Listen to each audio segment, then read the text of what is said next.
တရားဟောရာကျမ်းအခန်းကြီး18လေဝိသားယစ်ပရောဟိတ်အစရှိသောလေဝိသားအပေါင်းတို့သည်ဣသေလအမျိုးသားတို့နှင့်ရော၍အဖိုးမရှိအမွေမခံရပဲထာဝရဘုရား၏အမွေတည်ဟုသောမိဖြစ်ပြုသောပူဇော်တကတို့ကိုစားရကြမည်ထို့ကြောင့်သူတို့သည်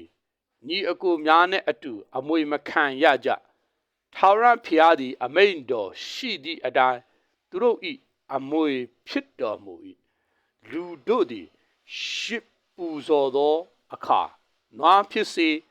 သိုးဖြစ်စေယစ်ပရောဟိတ်ခံရသောအဖိုးပခုံးတစ်ဖက်ပါးနှစ်ဖက်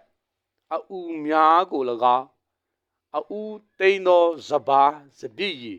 စီတိုးမွေးကို၎င်းလှူရမည်ကြောင်းမူကားသူမှစ၍သားစဉ်မြင်းဆက်တို့သည်ထာဝရဘုရားအခွင့်နှင့်အမှုတော်ကိုအစဉ်ဆောင်ရွက်စေခြင်းငှာသင်ဤဖယားသခင်ထာဝရဘုရားသည်သင်ဤအမျိုးအနွယ်အပေါင်းတို့တွင်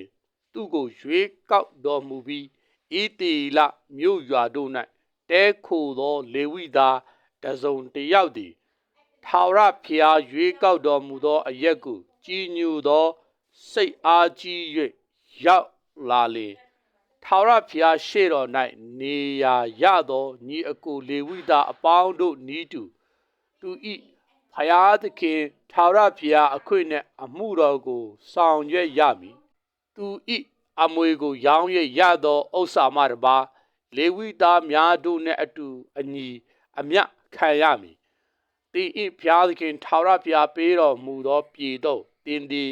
ဝင်စားသောအခါထိုပြည်၌နေသောလူမျိုးတို့ပြုတတ်သောဆက်ဆုပ်ယွန်ရှာပွဲအမှုတို့ကိုပြုခြင်းကမတင်ရသင်တို့တွင်မိမိသားသမီးကိုမိဖြင့်ပူဇော်တော်သူဖြစ်လက်တန့်သောအမှုကိုကိုညံနှင့်ဟောပြောတော်သူကာလဗေဒင်ကိုကြည်တော်သူမကောင်းသောအတက်ကိုပြုစုတော်သူပြုစားတတ်တော်သူနတ်ဆိုးနှင့်ပေါင်းဖော်တော်သူဝိဇ္ဇာအတက်ကိုပြုစုတော်သူလူသေးကိုမေးမြန်းတော်သူတစုံတယောက်မျှမရှိရထိုတို့ပြုတတ်တော်သူအပေါင်းတို့ကိုထာဝရဘုရားဆက်ဆုပ်ယွန်ရှာတော်မူ၏ထိုဆက်ဆုပ်ယွန်ရှာပွေသောအမှုများတို့ကြောင့်သင်၏ဘုရားသခင်ထာဝရဘုရားသည်ထိုလူမျိုးတို့ကိုသင်ရှေ့မှနှင်ထုတ်တော်မူ၏သင်သည်သင်၏ဘုရားသခင်ထာဝရဘုရားရှေ့တော်၌စုံလင်ခြင်းရှိရမည်သင်အစိုးရအံ့သောလူမျိုးတို့သည်ကာလဗေဒင်ကိုကြည်တော်သူဖြစ်လက်တန့်သောအမှုကိုကိုညံအားဖြင့်ဟောပြောသောသူတို့စကားကိုနားထောင်တတ်ကြ၏သင်မှုကထိုတို့ပြုရအောင်သင်ဤဘုရားသခင်ထာဝရဘုရားသည်အခွင့်ပေးတော်မမူသင်ဤဘုရားသခင်ထာဝရဘုရားသည်သင်ဤအမျိုးသားချင်းတို့အထဲ၌ငါနှင့်တူသောပရောဖက်တစ်ပါးကိုသင်အဖို့ပေါ်ထွန်းစေတော်မူမည်ထိုပရောဖက်ဤစကားကိုနားထောင်ရမည်ဟောရက်အရက်တွင်စီဝေးကြသောနေ့၌သင်ကနောက်တဖန်အကျွန်ုပ်ဖျားသခင်ထာဝရဘုရားစကားတော်အတန်ကိုမကြားရပါစေနဲ့ထိုကြီးစွာသောမိကိုမမြင်ရပါစေနဲ့အကျွန်ုပ်တေမီကိုစိုးရိမ်ပါသည်ဟုသင်ဤဖျားသခင်ထာဝရဘုရားရှေ့တော်၌တောင်းပန်သမျှအတိုင်းထာဝရဘုရားကသူတို့စကားသည်လျောက်ပတ်ပေ၏ထိုအမျိုးသားချင်းတို့အထဲ၌သင်နှင့်တူသောပရောဖက်တစ်ပါးကိုသူတို့အဖို့ငါပေါ်ထွန်းစေ၍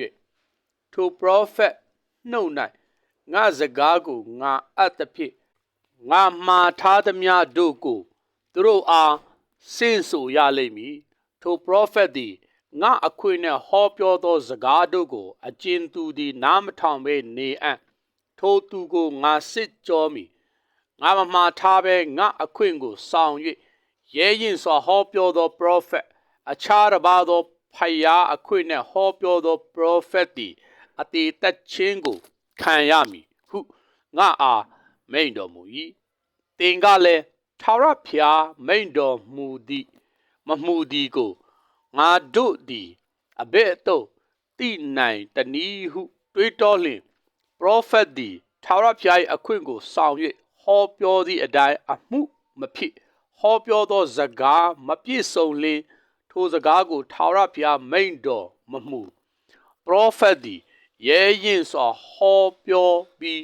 သူကိုမကြောက်ရ